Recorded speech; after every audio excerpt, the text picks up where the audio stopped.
آج آپ پاکستان میں اس حساب سے ہم ترقی نہیں کر سکے، لیکن انشاءاللہ تعالیٰ وہ وقت آ جائے گا۔ ایک اور چیز یاد رکھیں، میں نوجوانوں سے کہوں گا کہ دشمن آج تو 5th جنریشن، پتہ نہیں کون کون سے لیول پہ وار اور وہ چیزیں لانچ ہو گئی ہوئی ہیں، وہ ہمیشہ اس جگہ پہ ٹارگٹ کریں گے جہاں پر کہیں نہ کہیں محرومی ہوگی۔ اور اس وقت محرومی ہے پورے ملک میں، پنجاب میں جا کے دیکھیں، بلوچستان میں جا کے دیکھیں، کے پی میں جا کے دیکھیں، کشمیر میں جا کے دیکھیں، یا بلوچستان جی بی میں جا کے دیکھیں، مسئلے ہمارے ہیں اور ان مسئلوں کا حل بھی ہم نے کرنا ہے۔ لیکن یہ جو ملک ہے یہ ہمارا ہے، یہ جھنڈا ہمارا ہے، اور ہم امین ہیں اس کے، ہم امین ہیں اس کے، اور انشاءاللہ تعالی وہ وقت دور نہیں کہ آنے والی نسل ہماری نسل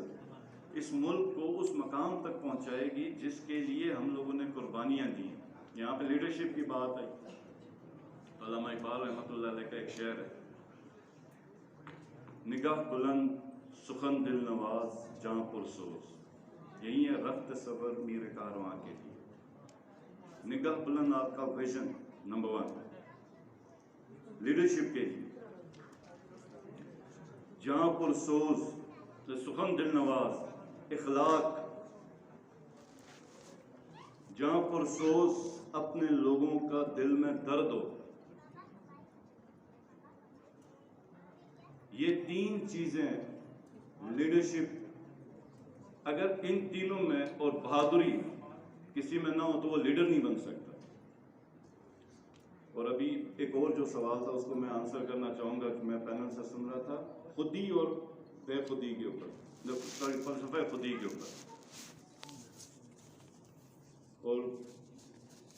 جو بات کی تھی وہ قرآن میں بھی آیا تھا، ومن عرف نفسہ عرف ربہ، کہ جس نے اپنے نفس کو پہچانا اس نے رب کو پہچانا۔ اور یہ حقیقت ہے کہ آپ نے خالق کو پہچاننا ہے تو آپ نے اس کی تخلیق کو دیکھنا ہے، اس تخلیق کو جاننا ہے تو آپ خالق کو پہچاننا ہے، اور خالق کی تخلیق کو پہچاننا آپ کو کہیں نہیں جانے کی ضرورت ہے، آپ نے اپنے آپ کو پہچاننا ہے۔ اپنے من میں ڈوب کر، آگے آپ لوگوں کو پتہ ہے، تو آپ سب سے پہلے جو انسان کی خودی کا بنیاد، جب مسلمان ہے اس میں تو خودی بنیادی چیز ہوتی ہے، لا الہ الا اللہ۔ یہ جیسے ہمارے چیئرمین عمران خان صاحب فرماتے ہیں کہ یہ انسان کو آزاد کرتا ہے، یہ انسان کو غیرت دیتا ہے۔ آپ جب غیر کے سامنے ہاتھ پھیلاتے ہیں تو پھر نہ آپ اپنے رہتے ہیں نہ آپ کسی اور کے رہتے ہیں۔ جب آپ بھیک مانگتے ہیں، آپ کو کوئی چیز چاہیے، اللہ نے آپ کے اندر وہ صلاحیتیں دی ہیں، آپ نے ان صلاحیتوں کا پہچان کرنی اور اس کو بروئے کار لے آنا۔ یہ جتنے انبیاء ہیں، جتنے اولیاء ہیں اور جتنے معجزے کرامات ان کے ہاتھ سے ہوئی، انہوں نے ہاتھ نہیں پھیلا، رب نے ان کو عطا کیا، انہوں نے اپنے آپ کو پہچانا اور اپنی سیلف ٹریننگ اس لیول تک آپ جب جاتے ہیں تو پھر رب کہتا ہے خودی کو کر بلند اتنا کہ ہر تقدیر سے پہلے خدا بندے سے خود پوچھے بتا تیری رضا کیا ہے۔ لیکن اس کے ساتھ ایک اور فلسفہ ہے،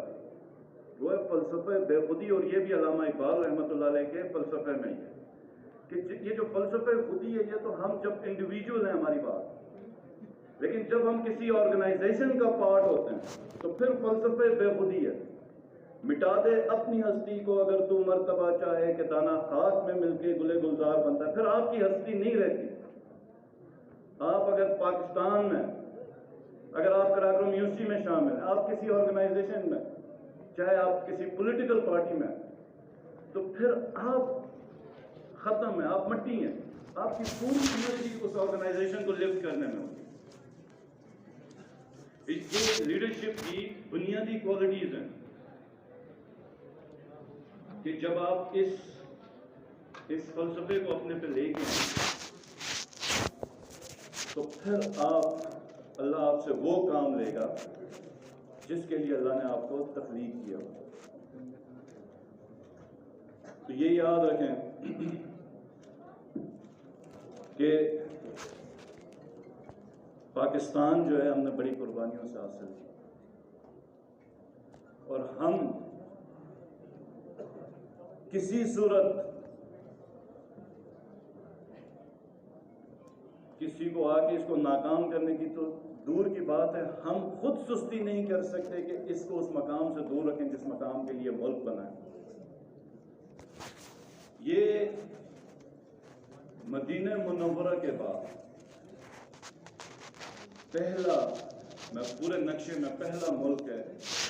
جو نظریے کی بنیاد پہ بنا، اور ہم لوگ اکثر مکس کر دیتے ہیں کہ یہ اگر اسلامی نظریہ ہو تو شاید یہ ایسی اسٹیٹ آج کل جس طرح کا ہم نے اپنا اسلام بنایا ہوا ہے کہ یہ اس طرح کا ہوگا، نہیں، یہ وہ اسلام ہوگا جو ہمارے نبی نے پوری دنیا کو دیا، جو اندھیرا چھٹ گیا اور روشنی انہوں نے تقسیم کی، جو غیر مسلموں کے حقوق ہیں وہ سب سے زیادہ اسی میں کہ وہ آزاد ہیں۔ وہ جس طرح ایک مسلمان اس ملک میں آزاد ہے، اسی طرح غیر مسلم بھی اس ملک میں آزاد ہے، اور اس کی ذمہ داری بھی اس حکومت پر بالخصوص اور بالعموم یہاں کے بسنے والے مسلمانوں پر ہے کہ ان کے حقوق کی، ان کے عبادات گاہوں کی، ان کے ہر اس چیز کی جو وہ کرنا چاہتے ہیں اس کا تحفظ ہو۔ تو انشاءاللہ تعالی جو لیڈرشپ اس ملک کو چاہیے تھی وہ اللہ پاک عطا کریں گے بہت جلد، اور یہ ملک حقیقی معنوں میں آزاد ہو، اور تب ہم کہیں گے کہ یہ ملک آزاد ہو گیا، اب اس رستے پر گامزن ہے جس کے لیے ہمارے آباء و اجداد نے قربانیاں دی تھی۔ آپ لوگوں کا بہت بہت شکریہ۔ پاکستان زندہ باد۔